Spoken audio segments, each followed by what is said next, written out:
Welcome to this explainer. Today, we're jumping right into a deeply analytical, entirely impartial look at a highly debated book by economist Thomas Sowell called Social Justice Fallacies. We're going to unpack the claims, the statistics, and the historical records surrounding one of the most prominent cultural conversations of our time, the quest for social justice. So let's start with the big, overarching question that frames Sowell's entire analysis. It's a question we often just assume the answer to. If a system is truly fair, will the result across all groups be completely equal? Sowell challenges that fundamental premise head-on. By looking strictly at empirical evidence, he essentially asks us to separate what sounds morally appealing from what is actually happening in the real world. Here is how we're going to break it all down today. First, we'll get to know Thomas Sowell. Then, we'll examine the equality assumption. Third, we'll explore three major fallacies he identifies. Fourth, we'll unpack the actual data. And finally, we'll look at the praise and the pushback his work has received. All right, Section 1. Meet Thomas Sowell, from Harlem to the Hoover Institution.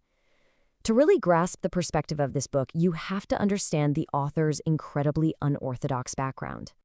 Sowell's life story is honestly fascinating. He grew up in poverty in a segregated North Carolina before moving to Harlem. He actually dropped out of high school, worked various odd jobs, and then served in the U.S. Marine Corps during the Korean War. But he didn't stop there. He took night classes, eventually graduating magna cum laude from Harvard, and then earned advanced degrees from Columbia and the University of Chicago. This gritty first-hand experience with the real world is exactly why he relies so heavily on hard empirical data over abstract academic theory. He's a guy who insists on looking at what actually works, not just what sounds good on paper. Moving to Section 2, the equality assumption, chances versus outcomes. Let's see how Sowell's worldview translates into his core critique of modern social justice. Sowell argues that there has been a massive shift in how we define fairness. Historically, the civil rights agenda, think leaders like Martin Luther King Jr., was fundamentally about equal chances. It was about ensuring a fair starting line for every single individual. But, Sowell notes, the modern social justice movement has moved the goalposts. Now, the demand is for equal outcomes for entire demographic groups. The prevailing assumption today is basically this. If different groups don't have proportionate representation in wealth or education, it must be the result of systemic discrimination. But Sowell uses a really relatable example to test that assumption: birth order. He points out that even kids raised under the exact same roof don't end up with equal outcomes.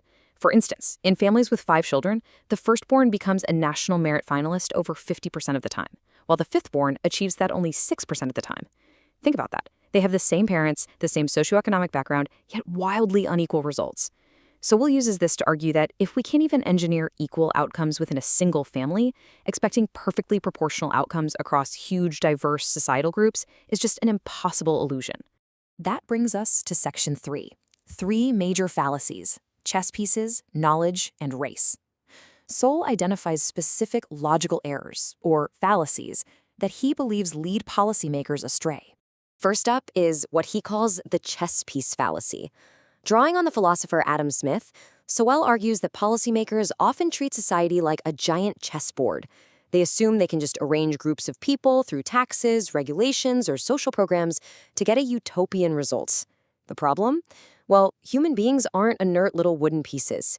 They react, they adapt, and they make their own unpredictable choices, which often leads to completely unintended and sometimes disastrous consequences.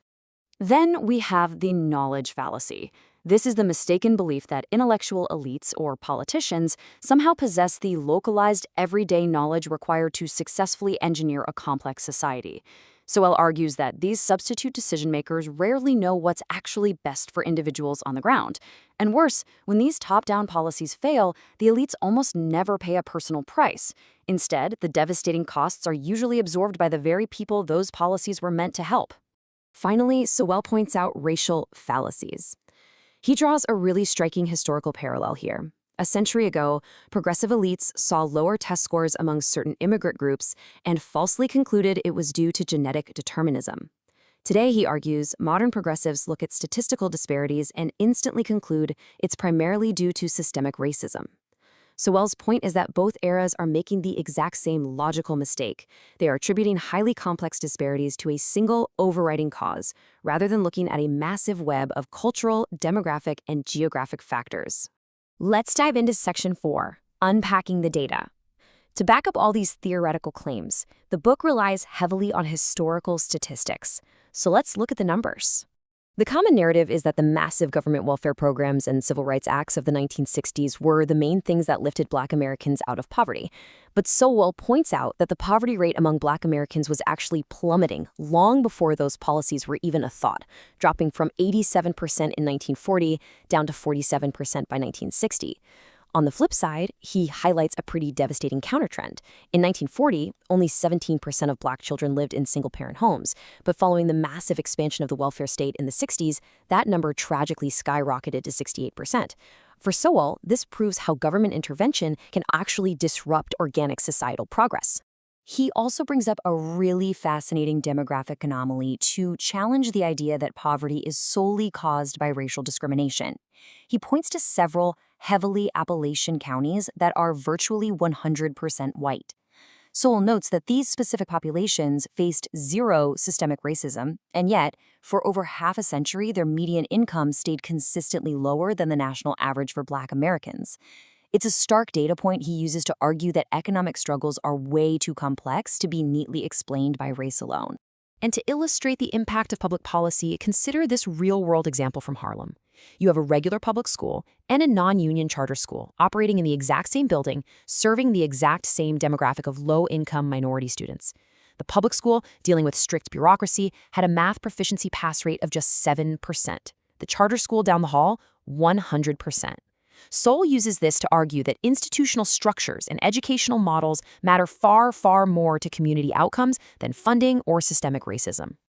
So what is actually driving these outcomes? Well, according to Sowell, it's a huge combination of complex variables.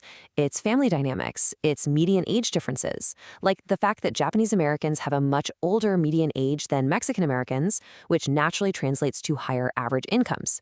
It's geography, cultural history, and economic policies. Because all of these uncontrollable moving parts exist at once, Sowell maintains that chasing perfectly equal outcomes is an impossible and destructive goal. Which brings us to our final section, Section 5. Praise and pushback. Social justice fallacies is a politically charged text, so naturally it has sparked some intense debate. Let's look at both sides impartially. The praise for Sowell's work is definitely immense. Supporters love his unflinching logic, his deep historical analysis, and his absolute refusal to budge from empirical data. A lot of readers find it super refreshing to see such a heated cultural topic broken down with cold, hard facts. However, the pushback is just as vocal.